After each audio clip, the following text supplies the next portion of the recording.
అనకాపల్లి జిల్లా మాకవరపాలెం మండలంలో ప్రమాదం జరిగింది. కొండల అగ్రహారం సమీపంలో ఏలేరు కాలువలో పడి ఓ మహిళ మృతి చెందింది. పెందుర్తి నుంచి తన భర్త నాగేశ్వరరావుతో కలిసి పాపరత్నం అనే మహిళ నర్సీపట్నం వెళ్లింది. తిరుగు ప్రయాణంలో రోడ్డుపై పాము కనిపించడంతో పక్కకు వెళ్లే క్రమంలో బైక్ అదుపు తప్పి కాలువలో పడింది.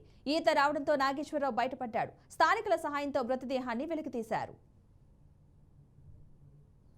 నిన్న రాత్రి 8 గంటల సమయంలో పెందుర్తికి చెందిన కోటిపల్లి నాగేశ్వరరావు, ఆమె భార్య కోటిపల్లి పాపరత్నం ఇద్దరు కూడా నర్సీపట్నం సొంత పని మీద వచ్చి తిరుగు ప్రయాణంలో మాకవరపాలెం మండలం కొండల అగ్రహారం ఏలేరు కాలువ బ్రిడ్జి దగ్గర చేరుకునేసరికి వాళ్ళకి రోడ్డుకి అడ్డంగా ఒక పాము వచ్చింది. ఆ పామును తప్పించబోయే క్రమంలో ఈయన రోడ్డుకి ఎడం వైపున తన బండిని నడిపించడం జరిగింది. ఆ నడిపించే క్రమంలో ఆ ఏలేరు కాలువ గట్టు నుంచి ఆ కాలువలోకి ప్రమాదవశాత్తు ఇద్దరు భార్యాభర్తలు బండితో పాటు పడిపోయారు.